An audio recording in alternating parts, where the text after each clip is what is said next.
Today we're talking about portable heaters. Can these actually make a difference in your off-grid cabin in the dead of winter? There's a time and place for any of these, whether you have an off-grid cabin like me, whether you're tent camping, or maybe you're RVing.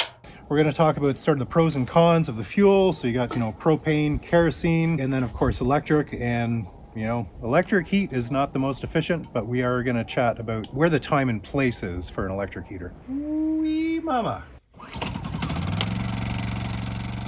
And Thermomate sent me this propane heater that we're going to try out inside. And for God's sake, just be safe. If you're using any of these types of heaters inside, make sure you've got proper ventilation. Get a carbon monoxide detector. Be smart, not dead. All right, before I go inside and give you a little tour here, I'm just going to knock off a couple of these right away. So this is a small propane heater. This is a camping heater. It just uses 1 pound propane bottles. Very easy to use. They will keep your toes warm. They will preheat a tent. This is an old school kerosene heater. These are still available in the exact same style. This thing's got to be probably 30 years old. The thing I like about kerosene is that it's easy, it's relatively odorless. When I was using it inside, there was a little bit of a smell, and it was usually just when you were lighting it up. But that went away pretty quickly, and you do want to keep your windows cracked when you're using these anyways, because, just be safe. But I liked it because the kerosene, at the time that I was using it, was relatively cheap. Of course, everything, including kerosene, is just jacked up in price like crazy. So I'm not sure how efficient this is going to be as far as your pocketbook goes. But what I can tell you is that this thing threw out a lot of heat. This is not a big cabin, but I was using this in the sort of late fall, early spring, and it just worked wonderfully. So in a pinch, these do well. I am not going to give a demo because I haven't used this in a long time, and that kerosene is just nasty. And just as a tip, Clever Joe tip, kerosene does not last forever. I'm not sure exactly what its shelf life is, but if it looks like that, if it's not clear and it smells like gasoline, don't use it. As mentioned, we've got the Thermomate propane heater that we're going to be trying out here, and looks pretty from the front. The back, it's just really simple. You put your 20-pound bottle right there, hook it up, and Bob's your uncle. Oh my God. This one here, this is a small electric heater. We're going to see how much that draws. Just as a warning, unless you have unlimited power, or not maybe unlimited, but unless you got a serious power bank, these aren't efficient for electricity. But if you want to keep your toes warm and just do some preheating, not a problem. This is a bit of a bigger version. And in fact, it's not that much bigger because the heater unit is just in the bottom here. The rest of this is just eye candy. So we're going to have a look at that. If you want ambience, we are using the EcoFlow. This is the Delta Max 2, so I've got just over 2,000 watt hours on it. So we'll give it a test and see what kind of energy it draws. But I can tell you right now, the math isn't going to be good. One of the things I've talked about in a lot of my videos is, well, A, keeping things simple as possible, and 2, redundancy. I don't usually have all these heaters, sitting here on the kitchen table waiting for me to pick one. But in the case of redundancy, let's say I run out of wood for the wood stove. Well, then I'm in trouble, actually. But let's say I run out of propane. Can't use a propane heater anymore. Then I've got the kerosene heater as a backup. In a pinch, if I've got the power, then I can also use the small electric heaters. Redundancy, that's your best friend, and keeping it simple.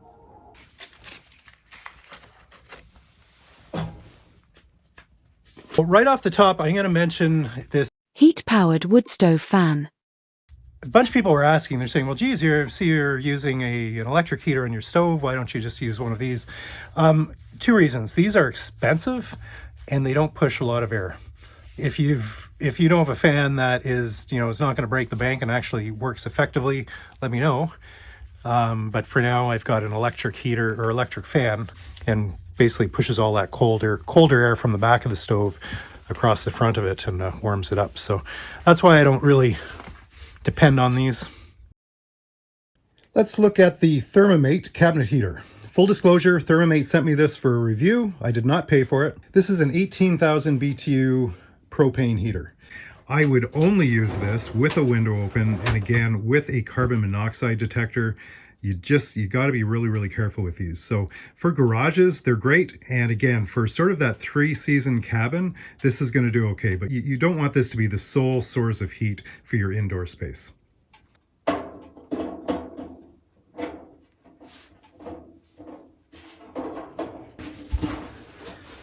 Oh, that's actually kind of cool. It's got wheels on the bottom. Okay, so you don't want to... Don't do that.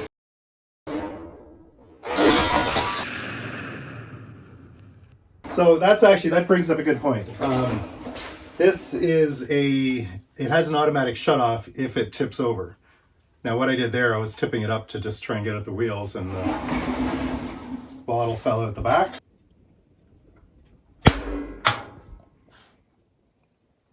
The pilot is on.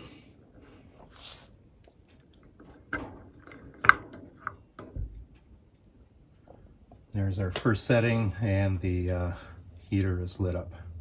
Boy, that really kicks out a lot of heat. But you can feel that. Holy geez, that's hot. I'm gonna turn this down. Kaya's lying there, she's like, oh, this is very nice. Thanks, Dad. I'm just gonna go down to the first setting here. That's throwing out a crazy amount of heat. Here's my caveat. Of course, it's kind of dumb to be, running one of these with a window open. But with the amount of heat that this is throwing, on a day like this, again, where I'm just above 0 degrees Celsius, for any Americans out there, I could be sitting here in my chair. Kaya's got it occupied right now, and be reading a book, and be up here on a spring day or fall day, or in the midwinter on a nice day like this, and have this just running with the window open. And I can, have a cigar maybe, and keep the air fresh. I think I'll be using this in the spring when maple sugaring season comes up, which, I mean, geez, in other years I've been tapping now already, but we're still a few weeks away for sure. So I can see using this around the yard, and when I'm working outside and I want to stay warm, or for preheating the cabin when I come up and I just want to get things heated up quick while the wood stove is doing its thing. I'll leave a link for this in the description. They are offering a discount for viewers of the channel. Isn't that nice, eh, bud? Nice and warm. Oh my God. Whoa. Next up, we got this small little portable heater, tiny little thing. I've used it at home to, just to warm things up a little bit when needed. This is 1500 watts. I'm using the EcoFlow Delta Max 2. Turn this up to the lowest setting here.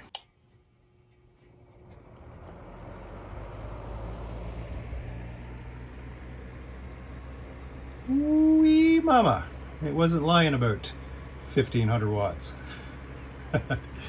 So it's drawing 1470. That's at the lowest setting. At 34%, that means I can run this for a whole 24 minutes. Okay, let's look at the heavier dutier one. Oh, that's gorgeous. Look at that. Beautiful. Hey? Ooh, ow, ow, ow. You got a date? This is gonna do it for you right here. A bottle of wine too. Just with the lights, just with the eye candy. 32 watts. Maybe that's all you need, actually. Just put, maybe that'll get the job done. Okay, let's actually turn on some heat here. Turn this to the, got it on the lowest level. So basically same wattage. Lowest level, it's drawing over 1500 watts. Once again, I think basically it depends on your needs. Little heaters have their place, but you gotta have a wood stove. Let's go take a look at the wood stove. A couple of things were important to me when I was looking for a wood stove.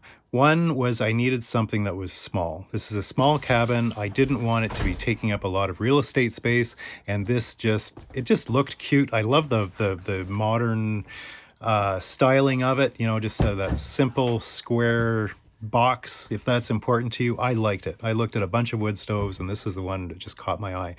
The other thing that I would not waver on at all, an absolute necessity for me, was having a glass window so I could watch that fire.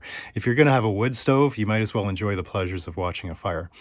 As a caveat though, if you have a window and you're sleeping right next to your wood stove, keep that in mind. You're going to have to get an eye mask, because you know you're going to be up as long as the fire is up if the light bothers you. So keep that in mind.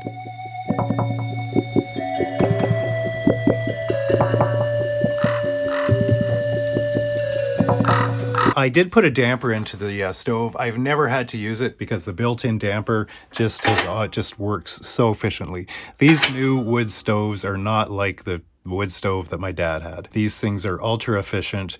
They, as far as I know, the combustibles that are released into the air are you know, hundreds of times less than the old days.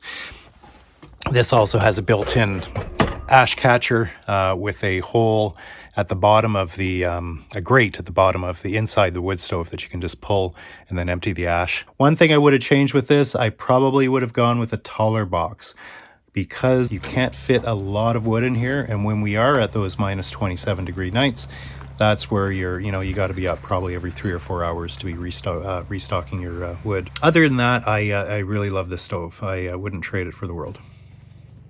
So I just want to say the channel has been on fire recently, and that's great. It's really nice to see all the comments, so let's keep the conversation going. Let me know what you're doing in your own off-grid cabin, your own off-grid property, and what you're doing to stay warm and cozy. Let me know your experience. If you've used any of these, especially propane. That Thermomate's kind of cool. Kerosene too. I mean, I used to use that. I wasn't crazy about the, there was a bit of an odor with it, but basically wood stove is where it's at. And then small heaters for the off season, or when you're just want to heat your toes or get some instant heat in the cabin when you first arrive. Hit the like button if you found something useful. Hit the subscribe button if you want more off-grid tips and just sort of me hanging out in the woods and sharing what I know and what has been useful for me. Happy off-gridding, guys.